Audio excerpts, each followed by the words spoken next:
नमस्कार, मैं डॉक्टर ज्योति। स्वागत है सभी होम्योपैथी के चिकित्सकों, स्टूडेंट्स एवं सभी दर्शकों को। आसानी से स्वस्थ रहने के लिए आज हम जानेंगे आँखों की एक बीमारी जो प्रसव के समय माता से बच्चों में हो सकती है। समय से ध्यान देने पर इस बीमारी को बच्चों में ठीक किया जा सकता है। समय से देर होने पर आँखों की रोशनी जा सकती है।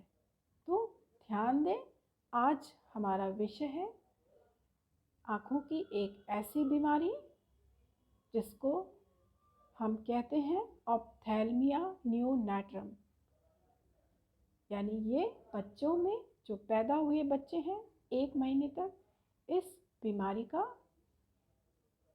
भय रहता है और अधिकांशतः यह बीमारी सफाई की कमी, दिनचर्या या वातावरण में होने से हो सकती है।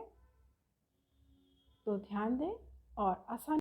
आँखों की बीमारी पैदा हुए बच्चों में जिसको ऑप्थेल्मिया नियोनेट्रम कहते हैं, आँखों से पस, म्यूकस या आँखें चिपक सकती हैं, आँखों में सूजन हो सकती है। ध्यान देना है आँखों की रोशनी बचाने के लिए। तो इस बच्चों में इस बीमारी को सफाई से रखना है। सफाई से रहने से ये बीमारी नहीं होती है। प्रसव के दौरान बच्चों में माँ से आ सकती है, ये अब कम पाई जाती है, लेकिन सफाई का ध्यान रखना विशेष ज़रूरी है। कई प्रकार के इन्फेक्शन हो सकते हैं जिससे रोशनी आँखों की जा सकती है। गोनोरिया या कई प्रकार के इन्फेक्शन होते हैं, ये दोनों आँखों में माता से शिशु में जा सकती है और इसमें कई प्रकार के इन्फेक्शन जैसे स्ट्रेप्टोकोकस, स्टेफिलोकोकस, गोनोरिया और कई प्रकार के इन्फेक्शन हो सकते हैं। आँखों से पस डिस्चार्ज होने की शुरुआत में जो टीयर ग्लैंड्स होते हैं वो कम बनते हैं, तो शुरू में 1 महीने से कम के बच्चों में ये इन्फेक्शन जो होता है उसको ध्यान देना है कि पस ना बनने पाए और समय से बच्चे स्वस्थ रह सकें, उनकी आँखें सही रहें। ध्यान देना है कि इसमें डिफरेंशियल डायग्नोसिस में कंजक्टिवाइटिस जो म्यूकोपोरेंट है उससे कंफ्यूज नहीं होना है। कॉर्निया जो एक विशेष अंग है देखने के लिए वो खराब हो सकता है, उसमें छेद हो सकता है, कई अन्य बीमारियां भी हो सकती हैं। तो आँखों का विशेष ध्यान रखना है, ये 1 महीने से छोटे बच्चों में जो होती है। ट्रीटमेंट के लिए आँखों की सफाई रखनी है, आवश्यक एंटीबायोटिक्स का हेल्प चिकित्सक से लेना है या जो भी वो कहेगा।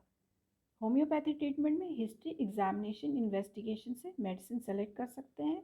सफाई और खान पीन रखना बहुत ज़रूरी है। एंटीमक्रूड, सिफिलाइनम, मेडोराइनम, आर्सेनिक, अन्य कई दवा। इस प्रकार आप सभी लोगों ने देखा कि छोटे बच्चों में जो पैदा हुए न्यूबॉर्न्स हैं उनमें 1 महीने तक इस बीमारी का भय रहता है। किसी भी प्रकार की गंदगी, इन्फेक्शन से हो सकता है। समय से ध्यान दें और होम्योपैथी चिकित्सा से आप इसे आसानी से ठीक कर सकते हैं।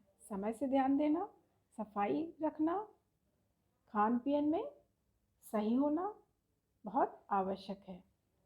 तो मैं सभी लोगों को स्वस्थ रहने के लिए शुभकामनाएं देती हूँ कि आसानी से स्वस्थ रहें और अपने आँखों का विशेष ध्यान दें, बच्चों का विशेष ध्यान दें, स्वस्थ रहें। धन्यवाद।